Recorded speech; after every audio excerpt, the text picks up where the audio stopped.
You're muted, champ. I thought I was getting better. At this, but apparently not. All right. Welcome back to Nothing But Nets. It's good to be back. I'm joined here with my all-star panel. We're gonna take a look and debate 24-25 preseason, off-season, and look ahead to the regular season, which starts tomorrow for the New York Knicks. For the Brooklyn Nets in Atlanta. I did a show earlier in the offseason with We Talk Hawks. You can check that out on my channel. We broke down how we thought the game would go. But I want to talk Nets basketball with my all-star Nets crew. I got Pete and Jonathan as usual, the usual suspects. Pete, you want to introduce yourself? Sure. What's up, everybody? I'm Pete. I'm the host of Net Fans. I've interviewed former players, beat writers, all that good stuff. Like I always say, I just dropped an episode with Adam from Locked On Nets. Go check that out after this live stream. And if you like the show, subscribe. If not, then just don't leave a dislike. I started to watch. I got through most of it, but I had to get ready. It's pretty good. Adam's an affable guy. It's a good get. We all know Adam from Locked On Nets. I got about halfway through it. It's so far so good. It's a good job, Pete. Thank you. Jonathan, we know you from everything BK Nets. We see you everywhere. Introduce yourself and where can we find you? Gary, Pete, always fun talking basketball. It's opening night. I'm feeling great.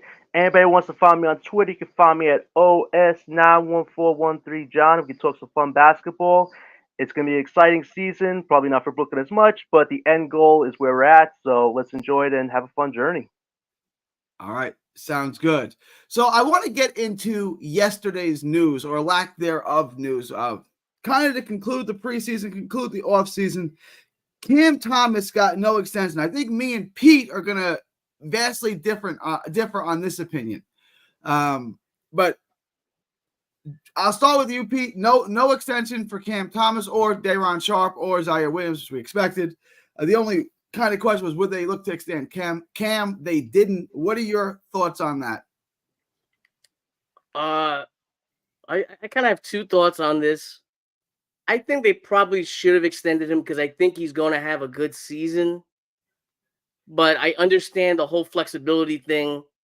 If you're going to make a move 1 year, even 2 years down the line, you want to have the flexibility for the cap space. You maximize your cap space by doing a sequencing of signing guys. That way, if the cap, I'm making this up, if the cap is like 150, if you sign a free agent and then extend CT, you can go over the 150. If you re-sign them now, it's a lot less room that you have going forward. So I understand it. I think they probably should have re-signed him, though, or extended him, I should say, because I think he's going to have a great year. John, that was not exactly what I was expecting from Pete. So I'm a little bit pleasantly surprised. But let me flip the question to you. Same question. No extension for Cam. Your thoughts on that? I don't think any Brooklyn fans surprised because we've been hearing this chatter for a while now that most likely the Nets were not going to agree with someone with Thomas. They're going to wait till next year because they want all the cap space possible. But it's like what Pete said. Sean could have worked out something with Cam, but Cam is a guy who he sees himself as a max salary player, which is a $200 million contract. Sean Marks has a different understanding, and he's never really given Thomas the "you're my primary guy" type spiel. But this is a big season, like Pete said, for Thomas. He's probably going to do well scoring-wise, but it's the defense, the playmaking, the rebounding, being a leader. These are the things that are going to justify Thomas getting a salary boost. And I think the market extensions yesterday kind of might have done Thomas a little disservice, especially with Jalen Green. Look what he got, a $106 million contract, a bargain.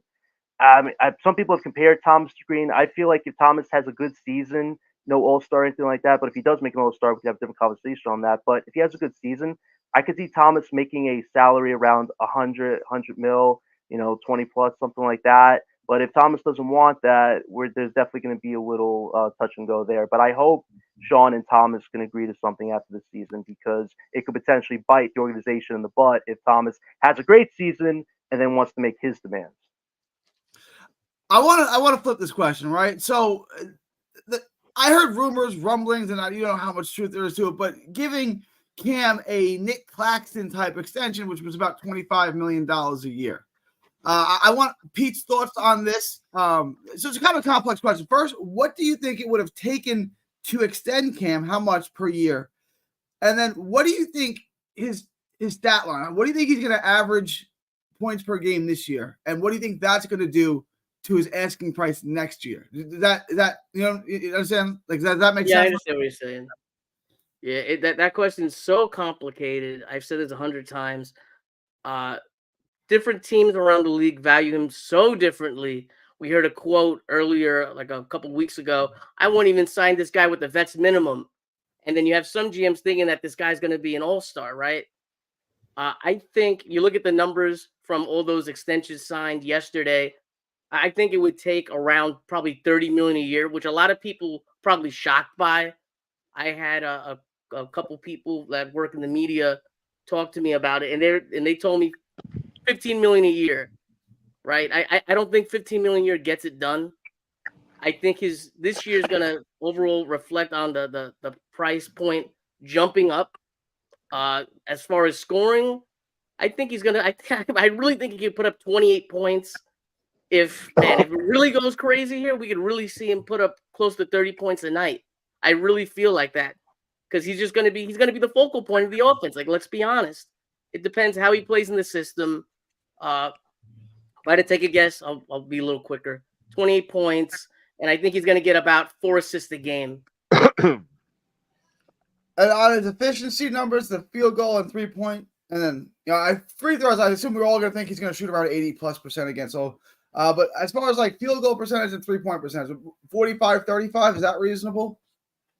He might shoot a little bit lower field goal percentage wise because he's going to be taking a lot of shots. Defenses are going to be doubling him a lot. So I could see him take a step back field goal percentage wise. 3-point shooting wise, I think we could see him go maybe around 35%, which I think would be very good for him. But I'm looking at it like this. There's going to be a lot of catch and shoot. There's going to be a lot of teams face guarding him. So it may be a little tough for him at times.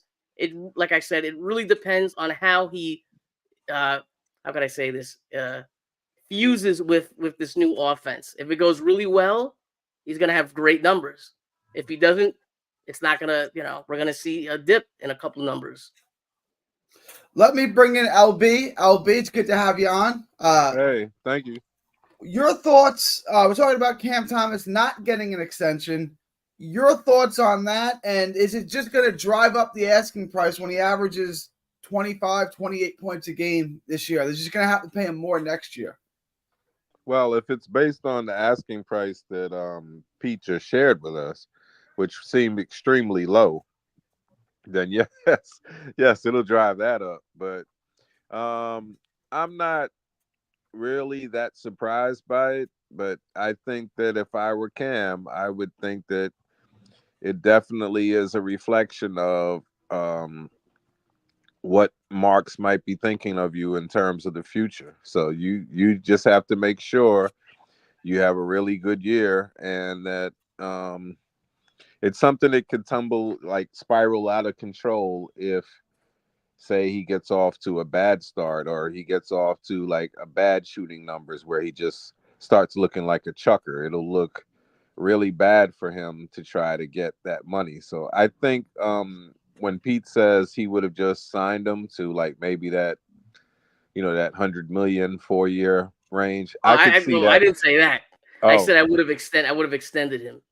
And I would have. What would have been the extension? What would have been the extension? Eric Slater put up a great extension. It was over. I think it was over 30 million a year. And I think it was like 4 years, 5 years. But I would like a low 30s. The descending contract, meaning the first year is going to be the highest cap number, and it's going to keep on going down. So I would say, something like that. I saw that where it was like 30, and then 20-something, right? It was like 30. And it added up to like 120, right? Something like that. Let me look it up. But but I think I'll share it later. Yeah, it was funny because I got it right here. 1 second, LBL. 34.9, 31.8, 28.8, 26.2, 4 years, 121 million. Wow. Yeah, that's kind of, for me, I'd rather pay him more these 2 years and have him be overpaid than to still pay him 28 and 26. I'd rather give him like, 3 or 4 million more like these next 2 seasons. Well, you can't. You know what it is? There's a breakdown. There's a certain threshold. Like if you Mhm. sign someone to like a 2-year, $100 million deal, right? You can't make the first year 100 million and the second year $1. There's a Yeah, certain I got you. percentage that it's Got you. broken down by. I understand. Okay, but with that said, see, one of the things with him is, I mean, I definitely think it's a sign that he should take it as a sign that maybe you're really not a Marks guy. And I Ooh, think I think I that's a good think you point. should. No, I'm saying, but that's not a negative. It's not a negative. It's just a reality. So then he'll know how to approach, how to approach his game from now on. Well, let me Because say, I laughed. I won't say I'm not laughing at you because your take. Because I'm laughing because if he didn't know that by now, you know, yeah, you haven't been a Marks guy for a while. Right. well, it's hard to it's Let well, it's me hard let to me bring the discern. question. Let me bring the question to Jonathan because I want to get Jonathan in on this too. Jonathan, your thoughts on Cam Thomas not getting extended and like his stat line? What do you think his stat line is going to be? And do you think that's going to push up his asking next offseason? We're just going to have to pay him more next year. Well, if we're talking stat line, 25 to 30 points in that stratosphere should get Thomas a boost of some sort. If it's anything less than, that works in Mark's the organization's favor. But I think he's definitely going to average over 25 points. He's probably his efficiency levels are probably be here and there because he's going to be taking a lot of the shots. So there might be some dip there. But if it's anything from 25 to 30, Marks is going to have to pay him, or else it's going to look bad on Marks because you have all this money and Thomas was your best offensive player. So you don't want that to turn to something that all media is going to want to talk about and rain down upon. So hopefully Sean and Cam could figure that out. You feel bad for Cam in a sense. We have to remember he's only 23 years old. He just turned 23 years old. He's a gifted scorer. Everybody criticizes a lot of parts of his game, but you look at media, ESPN, Hoops Hype. They rated Nick Claxton as the best overall player in this team. Nick, great defensive guy, but offensively he doesn't do anything that Thomas can do. So it's like there is a lot of snuff going Cam's way, and part of it could be because of Cam's attitude. He feels very high way about himself. He says nobody can guard him. He says a lot of things that not everybody's going to take as politically correct. Honestly, Cam should probably get a PR guy in the future, but for Cam Thomas this season, he can prove the doubt is wrong just by doing what he's got to do. Work on your playmaking, work on your defense, be a leader, put the immature stuff to the side, and just show him that you're going to grow into a real a stand-up guy for this team. And if Cam can do that, Marks has to pay them. But in the same way, I don't think Marks is unhappy with the fact that there's so many things going against Thomas right now with his contract. But if Cam does well, Sean's gonna have to pay up, or it's gonna look bad on him. Sean's going to have to pay up ultimately, right? Like we said, every GM values Cam differently. And I agree with that. That's the good news. The bad news is it only takes one to throw the bag at him. And at which point, Sean Marks is going to have to match that. Why does he have to match it? Because this is still a business at the end of the day. And the Nets have one interesting piece of inventory in their whole category and catalog, and that's Cam Thomas. So if you want to sell any season tickets, if you want to bring any fans in, you want to sell any jerseys, that's going to be Cam Thomas. So the Nets have to re-sign him. And I think you just added $10 million more to his salary next year. If you could have got him for 25 right now, next year you're going to be looking at 35. If he averages 25 to 27, 28 points a game, which I think he will. So you just hurt yourself. Like you could have got him for now on the cheap. I would have said, Cam, we're going to give you 4 years, $100 million. You're generationally rich for the rest of your life. What do you say? He's going to sign it. He's got no choice. He's not going to rip. You know what I'm saying? He's going to sign it. Yeah. I don't think that's. You have to keep in mind when you sign a deal that gives you $25 million a year, taxes eat up half of that, right? So every million is actually, very, very important. And if your agent's telling you, listen, I've talked to the teams, like this is realistically what happens. This is what is happening. Agents talk to teams. There's tampering every day, and they say, listen, Atlanta, they might they're kind of interested. They might have, 35 million for you if you wait. So let's not take this. Let's wait. But I say that to say there's no caps. There's no teams with cap next year coming into next offseason. So I think it's actually a good move by Sean Marks for the Nets itself. because it's like, okay, you're gonna pay this guy, you're gonna have to make a move to open up cap space and then pay him. Sean Mhm. Marks is saying, you know what? Let's see what happens. We're not gonna like play against ourselves. So And can- I want to take receipts here. LB, I'll start with you. Next year, how much do you think Cam's going to get paid? Like per year, starting next year, what do you think he signs? How much do you think he's going to get paid? Because I'm going to say 35, but I'll start with you and I'll go around. I'm gonna say it's still lower than that. I still think it's gonna be, like that same deal that you just said, like 25. between 120 and 130 for the 4 years. And also, I just wanted to add one more thing. I feel like Jalen Green, that's a risk. To me, I wouldn't have given that much. I want to get to that in a second. I want to get to that and quickly in just a second, but that's good. So you're saying somewhere between 30 and 32 would be about 120 and change, right? So you're saying a little less than me?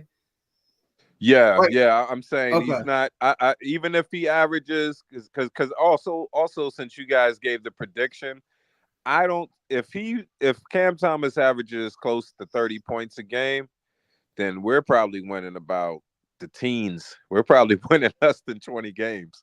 I agree. But if we win maybe just a little bit more, like say 20 to 25, then he's probably averaging about 25. And it's hard. It's hard to average 25 on a team where where everybody's keying up on you. It is extremely hard, but we got the guy who's not afraid to take the shots.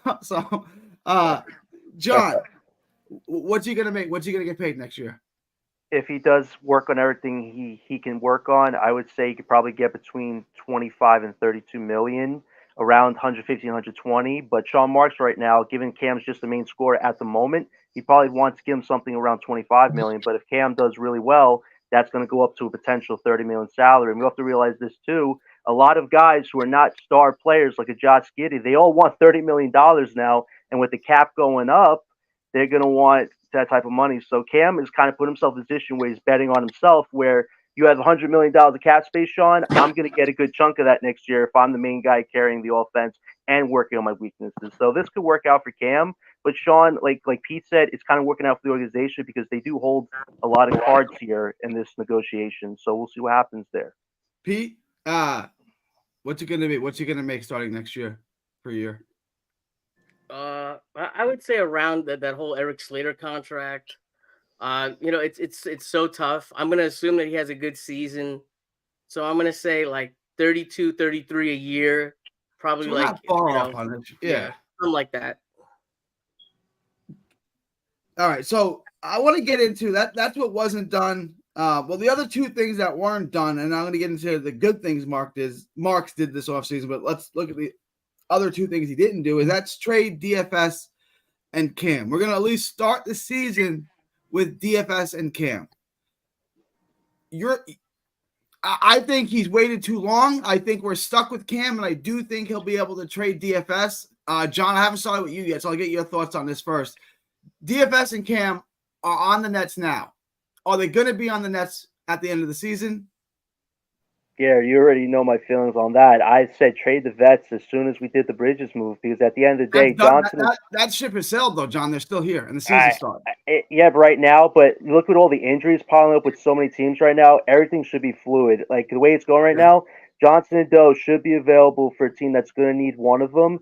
And the good thing is Johnson, if he could just be healthy and give you 18 plus a game, you could get a protected first. I think Sean is hoping that if Johnson is maybe the second or third leading scorer in this team, he can sneak 2 protected picks, which would be the best return you get for Johnson. You move on and take back whatever salary you can get with that. With Doe, you're hoping for a protected first, but considering that injury scare he had, you'll be lucky to get 3 seconds and maybe a prospect that a team's not using for Doe, which is not bad value. If you could get a contract, a prospect, and some seconds, you could work with that. But if Doe gives you good defense and stays healthy, if a team's offering a protected pick, you go for it. But like you said, Sean has from now to the deadline to get these vets out of here. If they're both on this team after the deadline, Sean should not be the GM next summer because that's just bad business. You have a chance between now and the draft to make this team richer with assets and give us way more flexibility in a clear direction going into next year. So I hope he wakes up and gets that done, or else we're stuck with assets that are just going to hurt us in the end. Pete, same thing to you. I thought for sure DFS would be gone by the time the season started. If you would have asked me a couple months ago, he's obviously still here. Are they here to stay? Are they here for the rest of the year, DFS and CJ? Or do you think Marks will be able to trade them? And if he can, what kind of value can he get for them before the deadline? You should be able to trade Dorian Finney-Smith. Agreed. John, you're vastly overrating our leverage and the value of the player. That might have been the value before, but right now, Dorian Finney-Smith will get you in this draft, in the 2025 draft, which is considered a great draft. Keep that in mind. You'll be looking at a pick in the 20s at best, maybe 2 second rounders at best. CJ, I think we're stuck with him. I think he's worth negative right now because of the contract. Unless you find a situation, a desperate team that feels like, man, we're like really close. We add that shooting, that could really help us, right? I think if you do trade CJ, I think you're lucky if you get back a pick in the 20s next year, maybe this year. It's so tough with that contract. There's this year and 2 more years of over 20 million. And let's face it, no one has cap room, and the new CBA really punishes you if you get into those aprons, into those tax aprons. So if you're not going to add a player that's going to be a big difference maker, why are you adding him?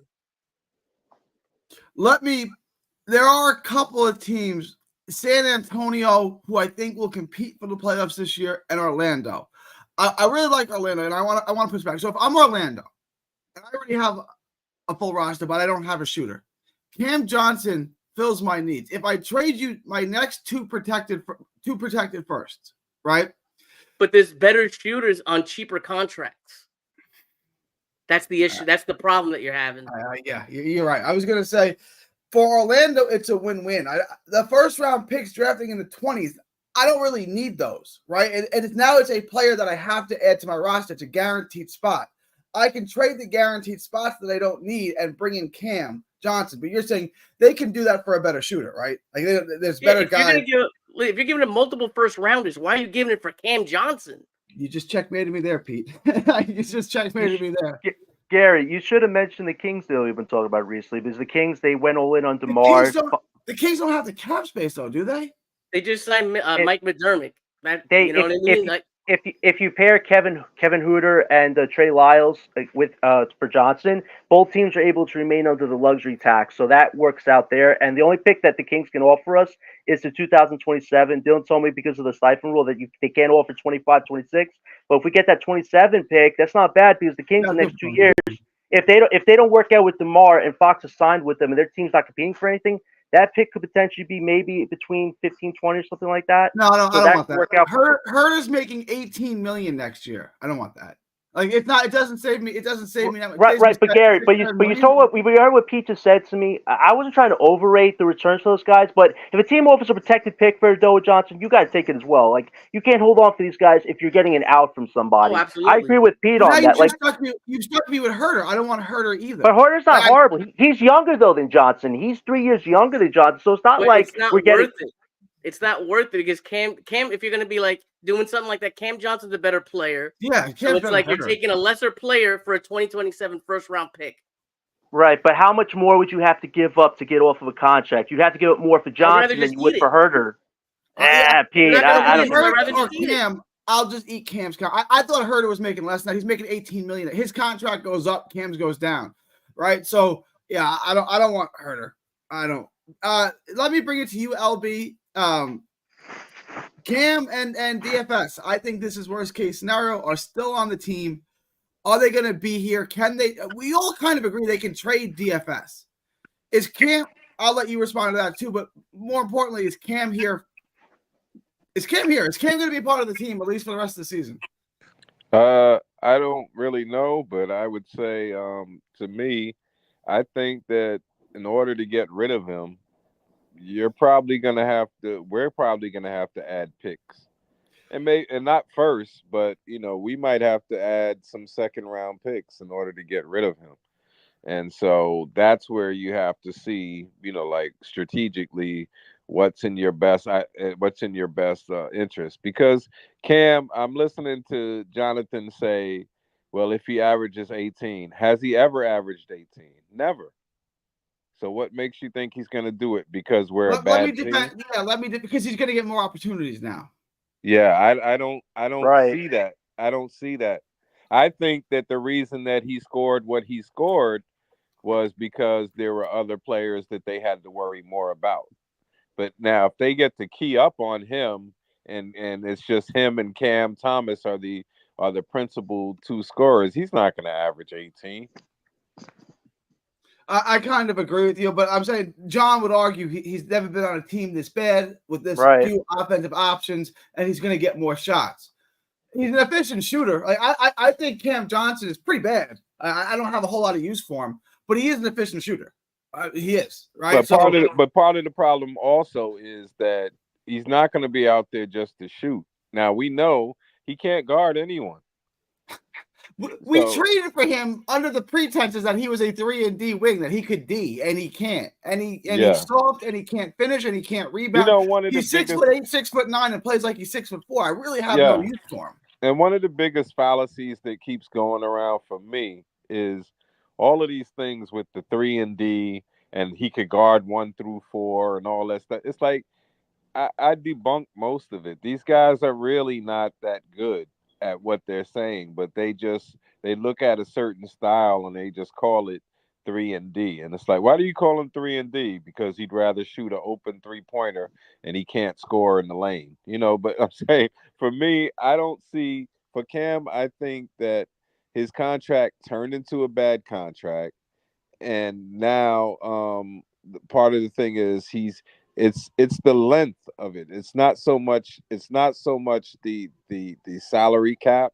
It's the length of it. It's that that it's not just this year, but 2 more years on top of that makes it really hard for a team that's going to take him, unless maybe we include a pick, and we still got to take something back. Like, say he said, like, what's the name's hurt, right? Middleton.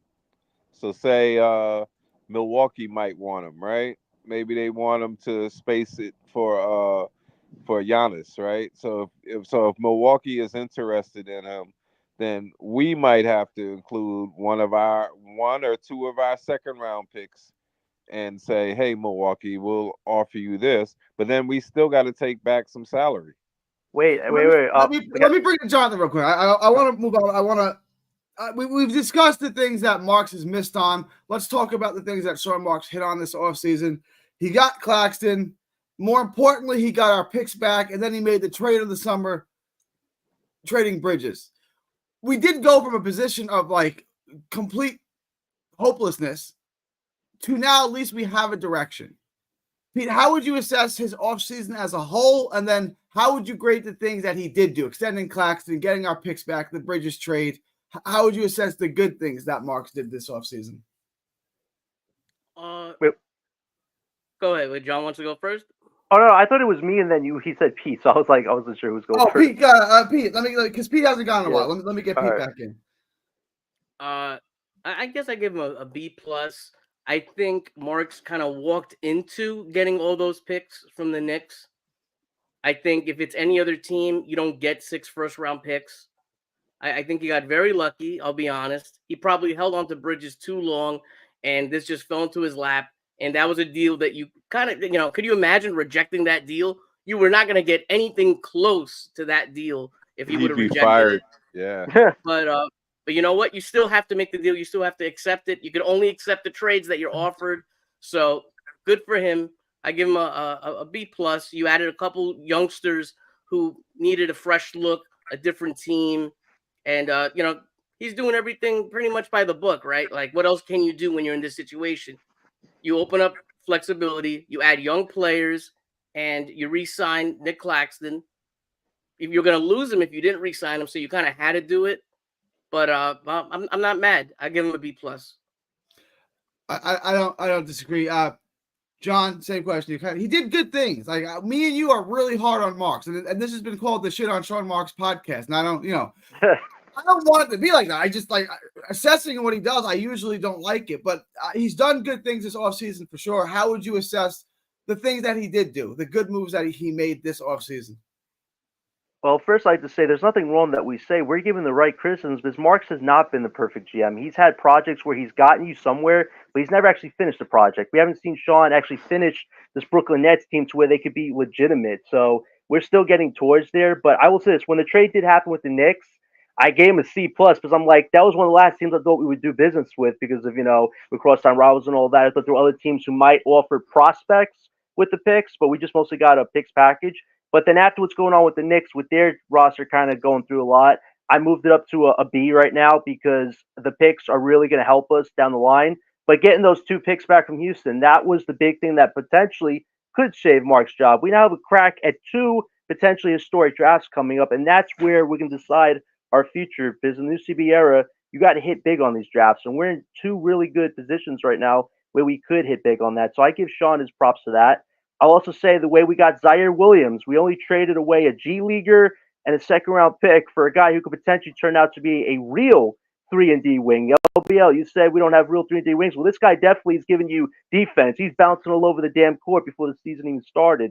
That's the type of Brooklyn culture we've been missing for years now. And if he can offensively give you something, you get this guy at a bargain. You essentially traded Bridges for a guy you could get on an even cheaper deal, and he gives you actual defense. So I'll give Sean A for that because that could potentially turn out into something good. I like the Zaire Williams move too. I'm going to give him a B also. It's rough for me to give him credit for fixing something that he broke. Pete, if you let me borrow your brand new E-Class Benz and then I demolished it and then it's like, no, but I got it fixed for you, would you ever let me borrow your car again? No, right? I feel like that's what Sean Marks, Gary. You're such a great guy. No, I know you're saying. I feel like that's what Sean Marks has done with the Nets. Yes, you got our picks back, but no, you can't drive my car again. So now I need to find a driver. But he did do good things. He got the picks back. The Bridges trade, I think he fixed the car. The car, you got a car. It was broken. He fixed it up. He got and then he rebroke it. All right, you're right. Hey, I got a question. Yeah, What's it's a chicken or the egg question.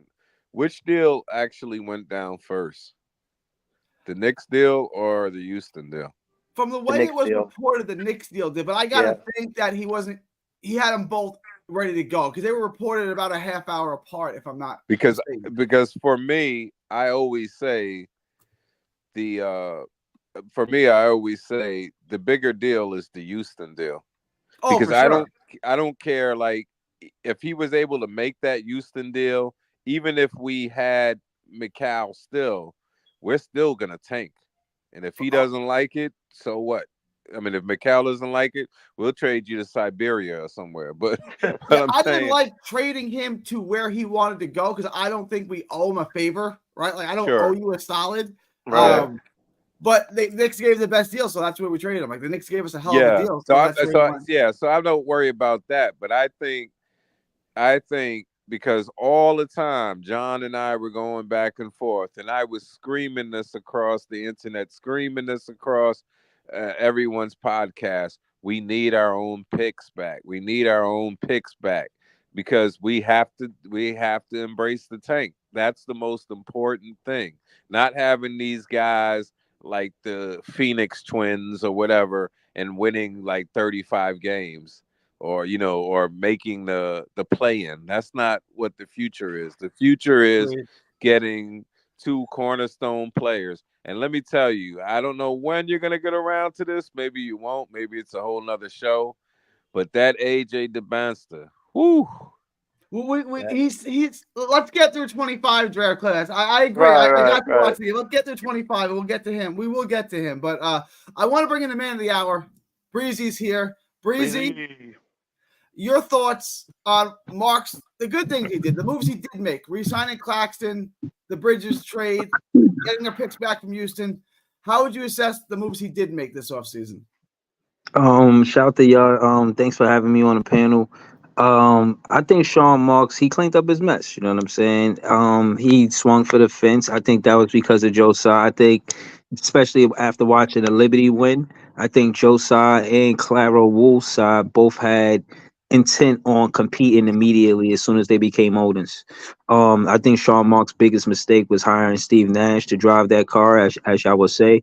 But I think he's trying to repair that with a Jordy Fernandez. So as far as his offseason moves, I think Jordy Fernandez hire is probably one of the strongest. I mean, maybe not the strongest behind Mikal Bridges, but the picks in those picks back, like LBL, like Cap said, was vital. But also it shows that the loyalty from him to Clax. Like you could debate and say, you know what I'm saying, there's other players that you would pay besides Clax. But remember, Clax, he was considerate. He was on a rookie contract, and then he took a 2-year contract. He did that because of James Harden, Kyrie Irving, KD, and making sure all of those players were signed so they could compete. So what a lot of people don't understand is that this is Clax's third contract. You know what I'm saying, with the Brooklyn Nets, and I think that's don't show up in the box score. You know what I'm saying? Just that loyalty to the players and building that camaraderie from relationship from player to front office. As you could see, how the wave changed with players to front office throughout the NBA as a recent, probably the LeBron era, you could consider it. But case in point is there's not a lot of players that are loyal to the franchise. They're definitely chasing the bag. If a player to want to stay, you got to build the culture for them to want to be here. So I thought him doing right by Clax was a big decision. More so, he cleaned up his mess in the offseason, and he's trying to right the ship and make Jordy Fernandez the captain of the ship. And if he's doing that, he got to let Jordy Fernandez do his job. Don't try to be the coach from the front office. And also let Jordy Fernandez be the biggest voice in the locker room, opposed to try to bring in a free agent who could fuck everything up. Pardon my language. No, I agree with what you're saying, Breezy. And a lot of people didn't want Jordy. They wanted Budenholzer. They wanted an experienced coach. I'm like, I don't think you're going to land that guy. And I don't know if that's the guy you want on a complete rebuild. So I like what Jordy's done. And I'll let you lead with this. Jordy had a quote. Let me read the quote. Losing doesn't help anyone. What we have to do is look for our own victories and what a victory means to us. But it's true that competing and improving is undoubtedly a priority for us. So that doesn't sound like a head coach that wants to tank. He's obviously got the guys, Zaire Williams and Jalen Wilson and other guys, playing very hard. Is it possible that just by competing and playing super hard every night, that the Nets, especially early in the season, may win a lot more games than people expect? Can I say something really quick, Gary? Because you made a very interesting point. I had one insider tell me that Jordy was completely shocked by the Bridges deal. The idea when he signed up for the job was not a rebuild, actually. Really? Yeah, that's what I've been told. Actually, two people told me that. Interesting. Okay, that's interesting. That's hold on. Can I ask Pete something real quick? Yeah. What's up? But how much validity of Mikal Bridges leading this team and us actually competing with a new head coach is there? I mean, no disrespect to your inside source, but Mikal Bridges led this team to a 32-50 record. Like he's not no 1A player. He's not a 1B player. We traded a 3A player. At best, he's the third option on a good night. We got rid of our draft picks are way more important than Mikal Bridges being a leader of this team. Like way more important. So I'm saying that to say Sean Marks did good business with that trade. Oh, I'm not saying that Jordy was upset by the trade. I'm saying he was surprised by it. I'm not saying Jordy thought he was going to win a championship here. What I'm saying was, when he signed up for the job, there was a different idea in mind rather than a rebuild. Not that it was a bad deal.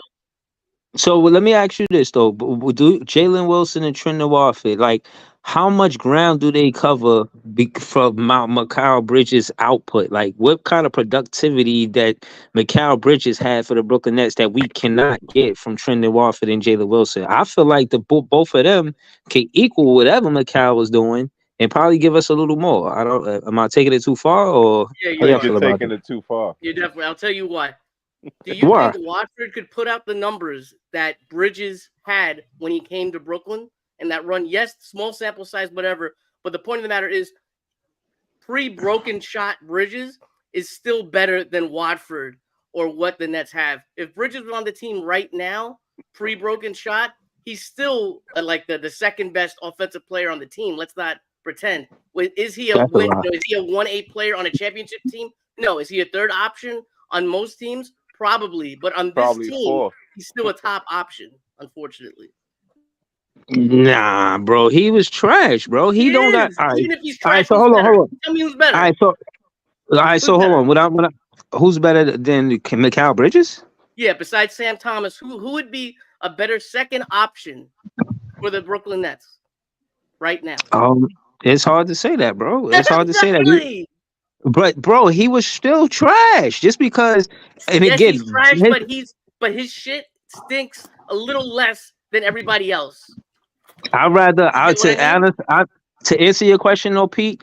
If Mikal Bridges was taking 15 to 20 shots when he was the 1A, 1B, or whatever he was on the Nets, I'd rather get those 15 and 20 shots to Jalen Wilson over I agree. Mikal Bridges, bro. I agree. I do. I'm not saying the dude's trash. I'm saying that if you look at the team, the roster, and how everything's set up, he does have talent. He just stunk, and he's definitely not the guy who we thought we were getting. Facts. That's the big point. He wasn't the guy we thought we were getting. And look at him now. He waits till this team is actually trying to compete for a title to say my jump shot needs to be worked on. Hey, that's Nick's problem now. We got all your picks, so it worked out for us in a sense. Mikal, he showed everybody I'm not a number one option. I can't even pretend to be a third option on this team. I want to be a fifth or sixth. I want to do what the Suns did. But the problem with the Knicks is their bench is so minimal right now that Mikal, you can't hide. Mikal can't hide in the Garden. So if this is the way he's going right now, this is great business for us. Like Gary said, this could potentially be the heist of the century. So I look forward to seeing how that all pans out because he looks awful right now. We got out of that before it could have got worse for us. Yeah, but he's not as bad. He's not as bad as he currently looks either. He's horrible, LBL. He's mid-Cal Bridges. Let's be honest. No, he's mid-Cal, not mid-Cal. Mid-Cal. He wasn't as good as he was when he got traded, and he wasn't as bad as he is right now. So he's somewhere in the middle. So well, LB, let me ask you this question. You've been a Nets fan a long time. You remember how good Darren Williams was, and then one day he just couldn't shoot anymore, and he never got his shot back ever. Like, I remember that. Is that something that's going on with Bridges right now? Like, I remember an interview with Darren Williams, and it really frustrated. He's like, I don't know why I can't shoot anymore, right? Well, that was a lower body injury. That's why that happened, right? Was that? I don't remember. Was that the reason? Was that what happened? His ankle. Yeah, he had ankle problems. Mm-hmm. That was. I think that was the main issue. Are we looking at something? Well, yeah, where Bridges doesn't get his shot back? He couldn't. Yeah, I think what Pete is referring to is. And he had two ankles where he couldn't do his little shimmy thing that gives him the confidence and the timing to hit his shot. Because remember, he still had a couple of really good games in the playoffs. I'm saying, but the thing that Joe Johnson pointed out was, yo, dude, when you don't have your confidence, you just he didn't respect Darren because it's like Darren was like. It's like you scared. You playing scared. No, you're right. I want to get back to Jordy though. Jordy carries an energy. He seems to have a little chip on his shoulder. He's calling guys out. They see him to be playing hard for him. Are the Nets going to win some games early? You look at their schedule; it's tough, but if they come out fired up out of the gate, can they steal some? Can they be better than expected? Like they started off last year, they were 13-10. Gary, we could start off 1-0 for sure. We play Atlanta, so I mean we could have an undefeated record. You know what I'm saying early in the season, even if it's only 1-0. But I do think that we could beat the Atlanta Hawks, bro. Like that is not a tall ask. You know what I mean? We could beat them. I mean, I think I forget who we got after that, but. I know we could start off 1-0, bro. I'm confident that Isaiah Williams and Jalen Wilson, guys like that who, you know what I'm saying, know that this could be players are opportunists too, to extent where they know, well, even if I don't play for the Brooklyn Nets, the whole NBA is watching and I could get a contract somewhere. So there's gonna, and if Jordy says that he wants dogs on his team, I think he's gonna have that coaching style, and players gonna have to buy into it. And from what I can hear from Dariq Whitehead, from Cam Thomas, from just multiple players on the team, they're kind of buying into Jordy Fernandez coaching style. What about you, Gary? Do you feel like the players are buying into this coaching style? I think 100% they're buying into it. And you see that, especially the high energy at guys like Zaire, Jalen Wilson's playing really hard. Tyrese Martin, I think, worked so hard. He got himself a roster spot when I was not expecting. He got himself the two-way spot.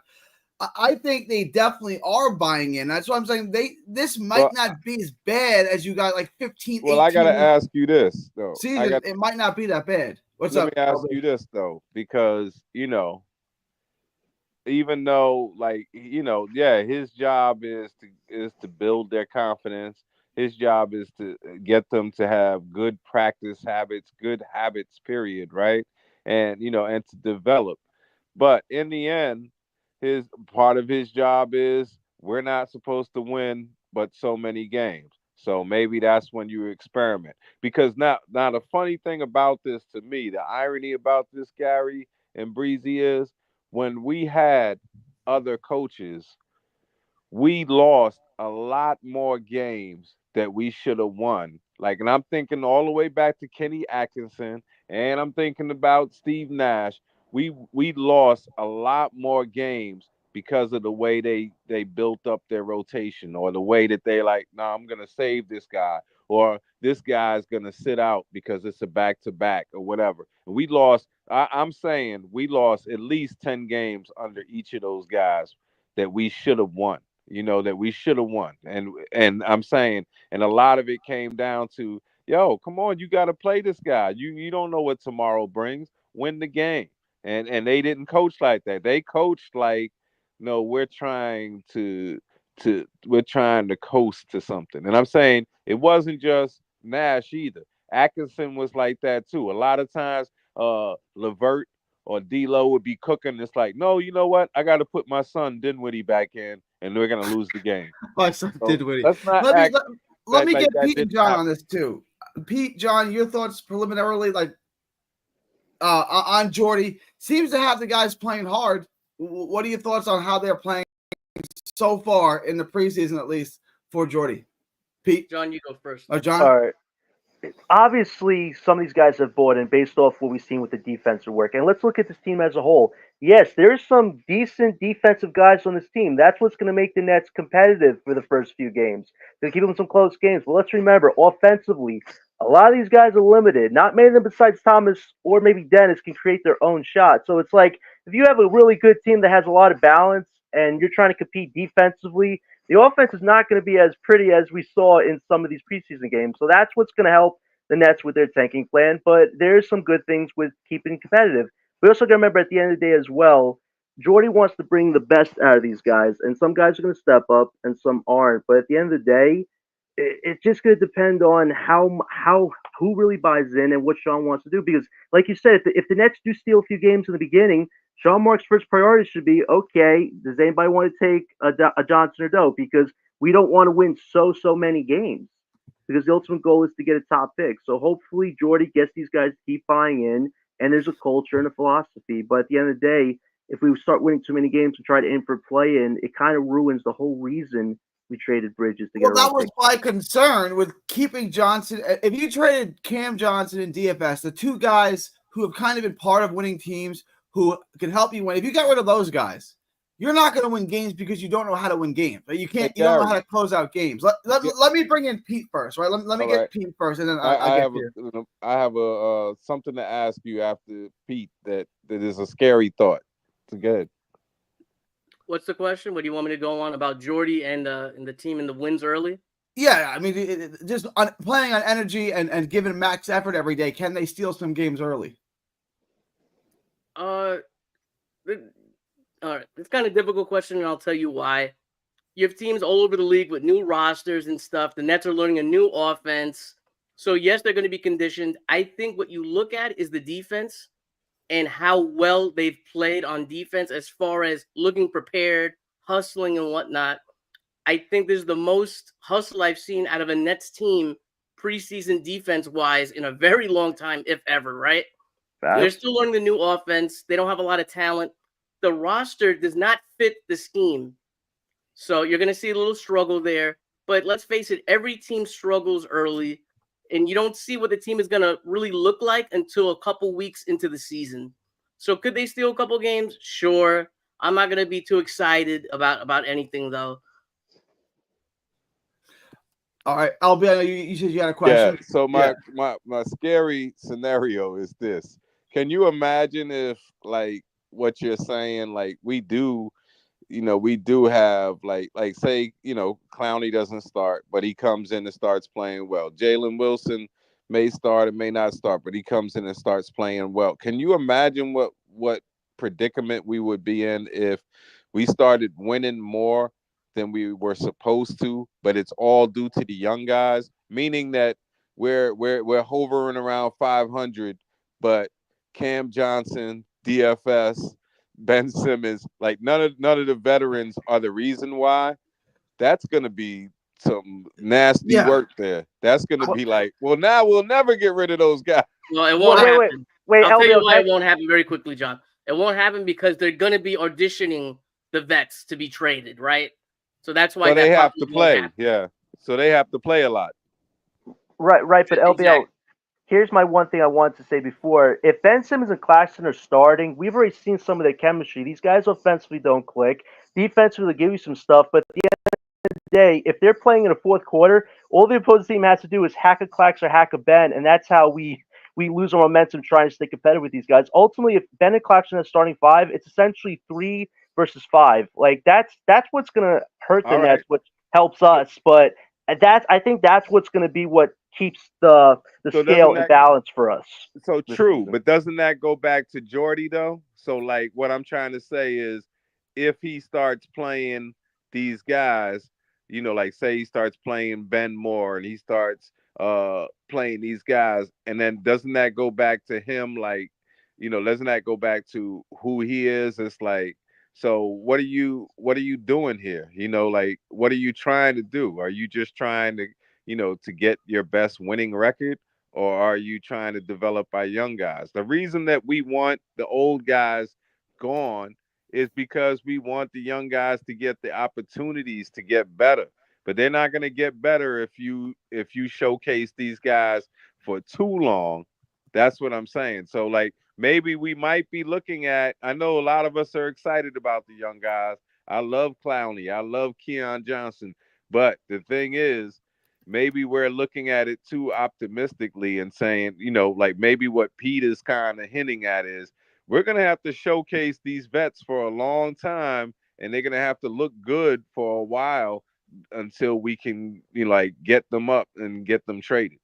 Well, it's only 46 games, LBL, before the deadline about, so it's not like that's a super long time. I hope like somewhere in the middle, like after the first 20 games. That's a long time to see. I know, but after like the first 20 games, we'll kind of get a feel of where everybody's at. We'll see which teams that are competing for something, if they have an injury to and they need somebody. Look at Philly right now. They just lost George and Embiid before the season even starts. They have a lot of health concerns right now. I look at a guy like Ado, who could instantly boost them up. I know they have Caleb Martin as their power forward, but he's the smallest power forward that most of the contending team power forwards have right now.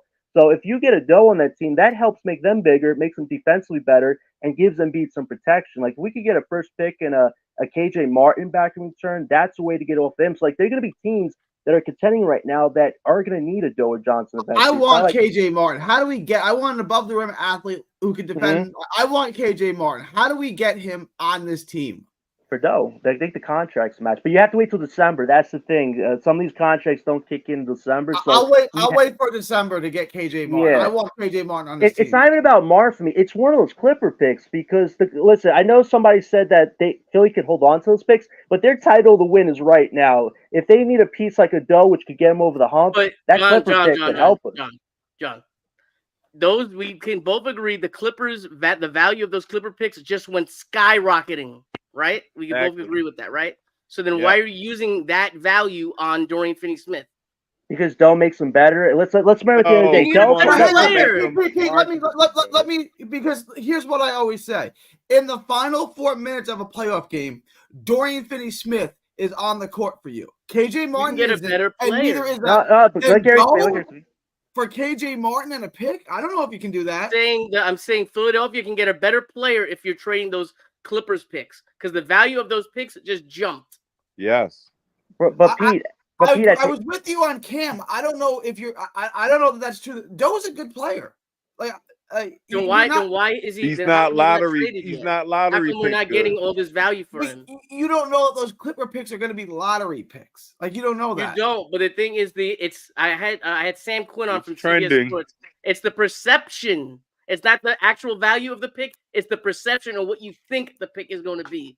And right now, the perception looks like, man, they might be a lottery pick. You might be 100% right that they're not. But the point is that everyone's looking at those Clippers picks and drooling. Right. And you can probably get better value. Let me put a caveat on this trade. KJ Martin and a lottery protected first rounder. The Clippers pick is lottery protected. Would you still make that trade? Absolutely. Yes. Definitely. Yes. And here's another thing, Pete. The Philly, what Morey did is he committed them financially to Embiid, George, and Maxey for a combined $700 million. So what are they going to use that pick to get? Because you have to sell your depth right now. Most of Philly's depth right now is old guys, with the exception of a Caleb or who's the other guy that they got? He was from Charlotte. What's his name? He's the powerful guy that shoots threes and he can dunk a bit. Bridges. Anyway. No, he used to be in Hornets. Anyway, but like mostly Philly has a lot of vets on the team, so it's like, what are they going to do with those picks? Are they going to try to get a fourth, like a guy to be like a six man for them? Like their windows right now, and Doe would help them potentially because there's no telling what Embiid or George are going to be healthy for how many games or so. Maxey's going to have a huge workload. If Maxey's burnt out, that Philly team, if George and Embiid are in the playoffs, that's not going to amount to much. So a Doe helps you, like Gary said, in so many ways, especially in a fourth quarter when you need a solid defender like a Doe. And I saw a recent stat where Doe, he was defending some of the best guys last year, and their shooting percentages were not that high. And these are guys that are really good. Gary, so why do you want scaler? Gary? Why do you want KJ? He's a project. He's a high level player that can play and defend multiple positions. Who plays above the rim. Right, he can do a little bit of everything. He's a high-level athlete. He hasn't gotten a huge chance to play. So that's what I'm saying. Do you see him as a potential starting player for us? For us? Yeah, 100%. I put. No, I mean, I don't mean. Yeah, he can do it in the next year or two, but I'm saying further down. Like, do you see him getting really better, a lot better? I think if you put him on the court and you let him play, I think he's a starter in the NBA, which is why I want him. Yeah, I think. If he's not on a loaded team, if he gets a chance to play, yes, he develops into an NBA starter. He kind of reminds me of what's that guy that came up with the Knicks that won with Kobe on the Lakers. He won on the Lakers? Yeah, the guy that came up with the Knicks when he was 19 or something. Trevor Ariza? Yeah, he kind of reminds me of like him, I can see that. I mean, Ariza became a better shooter as he got older. Yeah, but that's kind of like who KJ reminds me of. But I don't really see him as, he's like, he's to me, he's not a starter. He's like a rotation guy. I think he's that right now, but I think with his athleticism, there's tremendous upside in him that I think they can get out of him. Right. I think he's got room to improve. But Jonathan would say we're better off going after Kuminga. I mean, yeah, okay, but Kuminga's going to cost you $40 million. Like KJ Martin's on a decent contract. I would rather have Kuminga too, but I mean, Pete, what do you think Kuminga signs for next year? He's going to get a massive contract from someone, right? Nobody has cap space.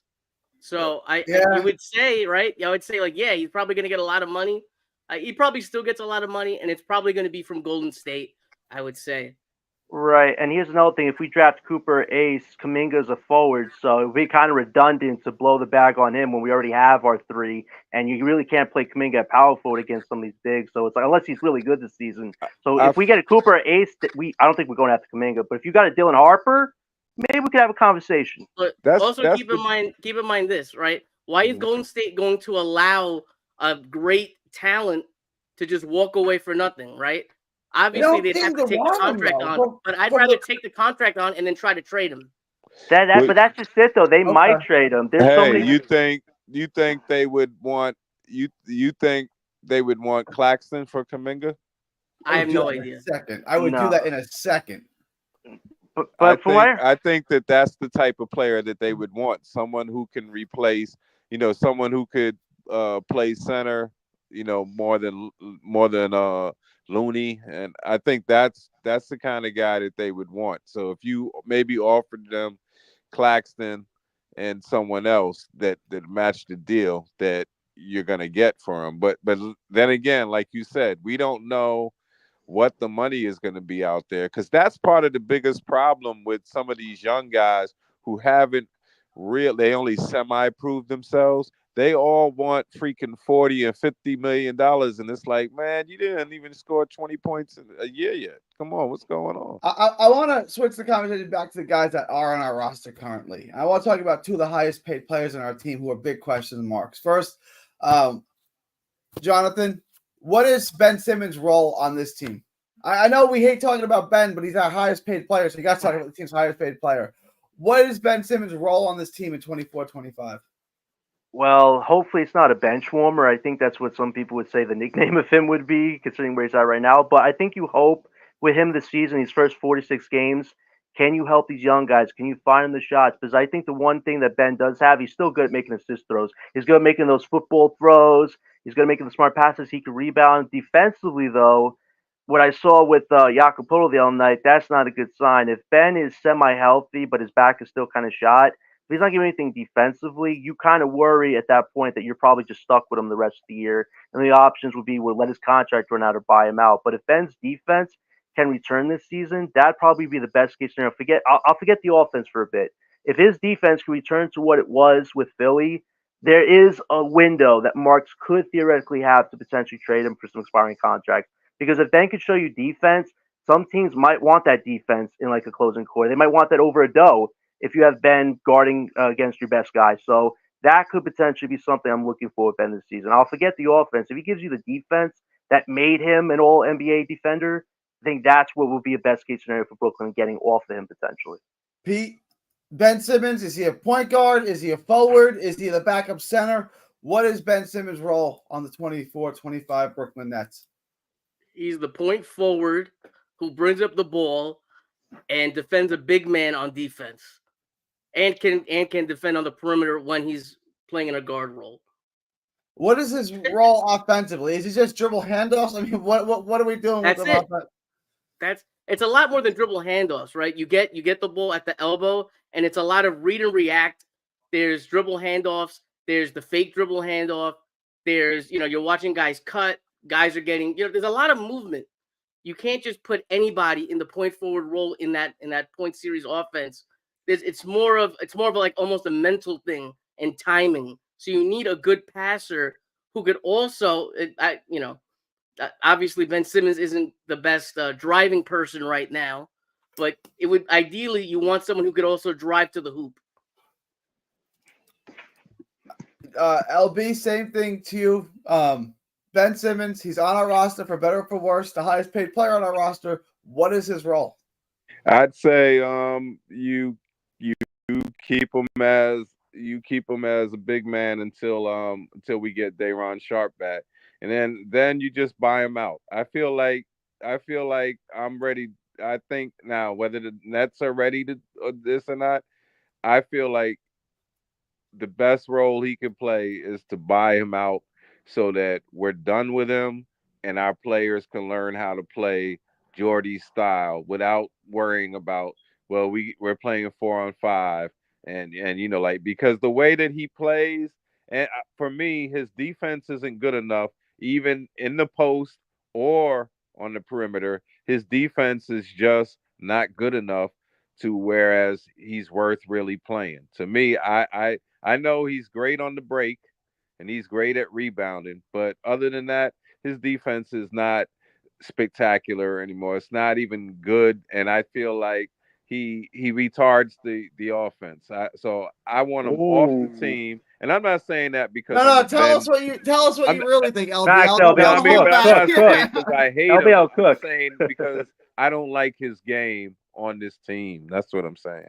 Let me ask you about another player who's making $22 million this year. Cam Johnson. Can we expect better from him? He was injured last year. He seemed to shoot well in the preseason. Can Cam Johnson be a much better player than he was last year, or is last year basically what we can expect from him again this year? Who you want to go first? You can go first, John. All right. Yeah. Like we've already covered Johnson so much tonight. I think the biggest thing for him is if he can actually stay healthy and average more than 18 points, that obviously makes his stock higher. But I think the biggest thing that's always been against Johnson is can he create his own shot? He only really scores the three when a good point guard sets him up. So if he's getting set up for good shots, he has to hit them this season. I think if he doesn't hit them, worst case scenario is you potentially be stuck with him longer than you want to be. But if Johnson can stay healthy, improve a bit on his defense, give you corner threes, maybe try to initiate some mid-range shots, get into that offensive solo bag a bit more, then you really have a commodity there. But just staying healthy and contributing right now as a second or third option would be a best case scenario for Brooklyn with Johnson right now. Pete? Say it again. Cam Johnson. He was injured last year. Can we expect he shot well in the preseason? Can we expect improvement from Cam? Can he take a step up, assuming he's healthy, or is what we saw last year basically the same Cam Johnson we're going to see this year? His numbers are actually in the preseason, but he had that big game that really brought up the numbers. But still, small sample size, whatever, right? I think the scoring numbers go up. I think he's probably healthier than last year. He got hurt playing in FIBA. Really didn't have anything working the entire season. I think he plays a lot better this year for sure. LBL? Well, for me, I think that man, like when it comes to him, I hope that he could play better. I definitely feel like you should showcase him because, like I said, that was a nightmare scenario I was painting for you, where if he's not playing healthy, now we can't ever get rid of him. So you do have to showcase him. You do have to. It's almost like you have to treat him like he's Steph Curry or something. You gotta find him a lot of screens and open shots and everything. You really have to do that and then see where he goes. But to me, he's like the difference between him. He's like a taller Alan Crabb, except for he shoots better. But what I'm saying is I like that. He's like Alan Crabb, but 6'8", but he still plays like Alan Crabb.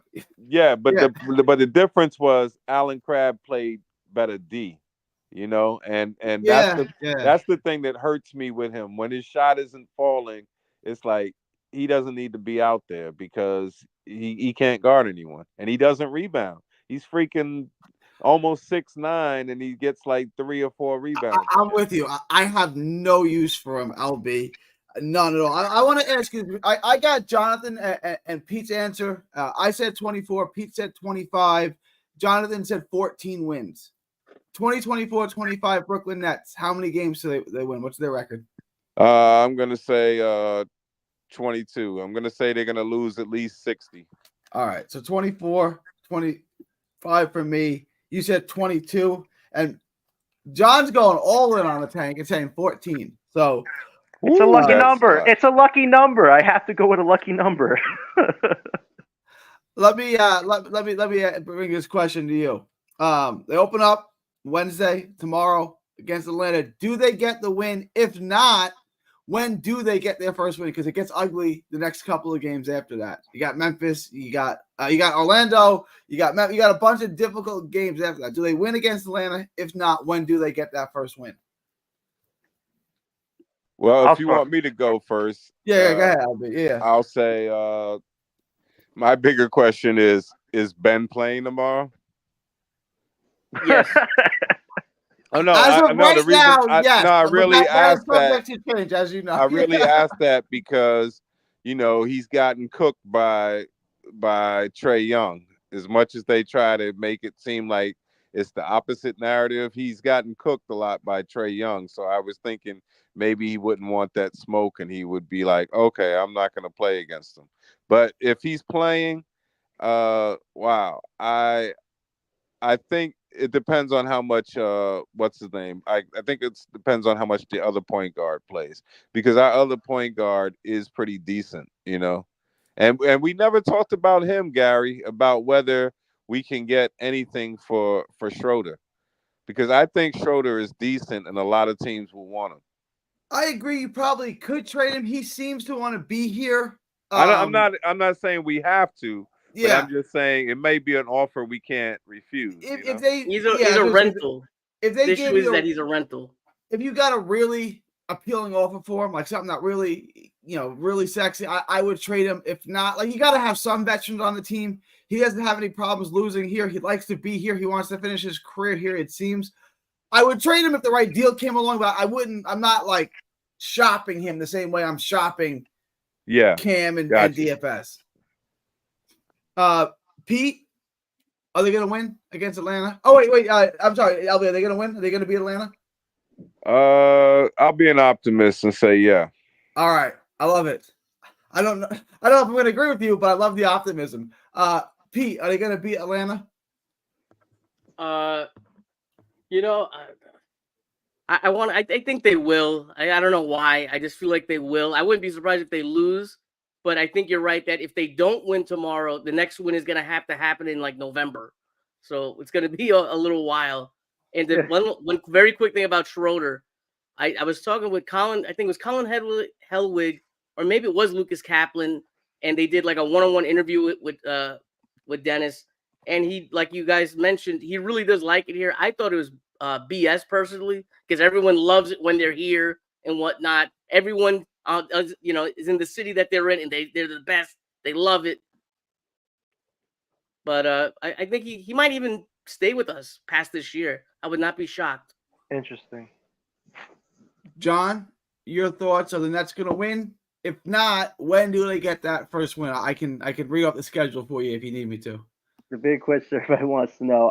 I'm trying to be a little optimistic. There's obviously a little win early on. It makes the values of the guys who are trying to get out a little better. Plus the Hawks, they just the young guy Corey Buffkin, he's hurt. It's really Trae Young and that Johnson kid they just gave that bag to, and maybe a Capella or Bogdanovich who could maybe hurt us there. But if the guys play hard defense tomorrow night and they just etch out a win, good for them. But if not that, Knicks, man, like I want the Nets to go for every win against the Knicks this season, regardless of who's on the team, because Facts. we have their future. And honestly, there's this one game that's going to be on TNT that's going to be national. That's going to be Cam Thomas's prove it game, because when it's on national coverage, that's when Thomas is going to prove if he deserves the bag or not. So that's a game I'll be looking out for too. As far as the Dennis thing goes, I keep saying Jet Howard and 2 second-round picks.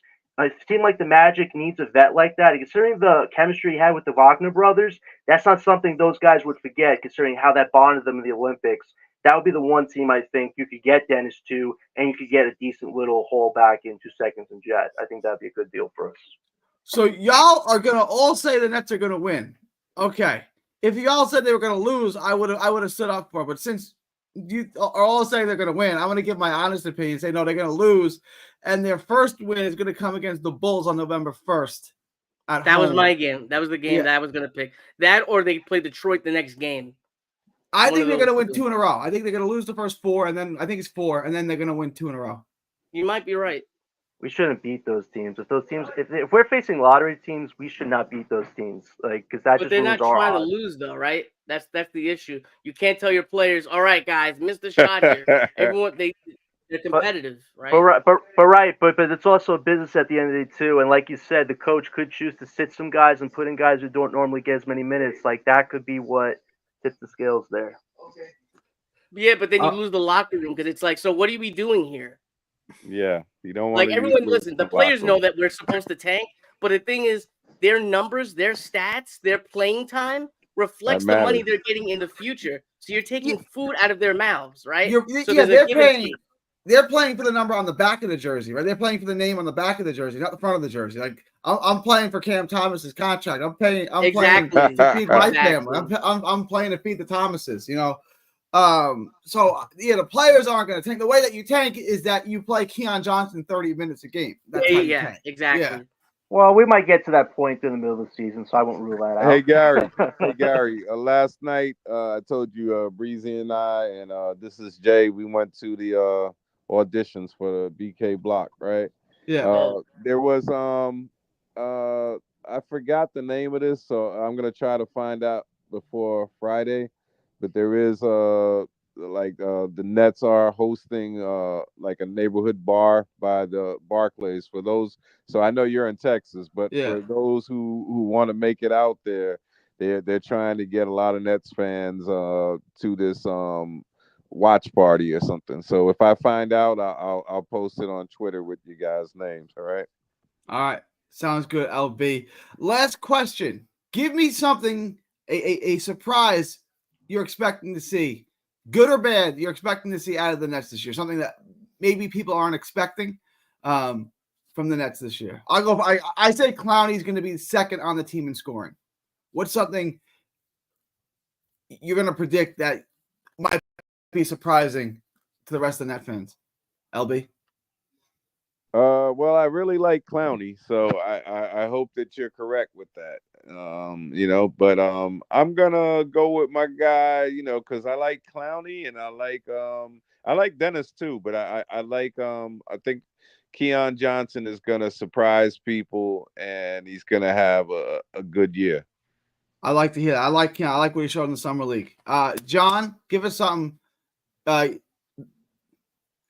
surprising about the Nets. What's a net going to do to surprise us?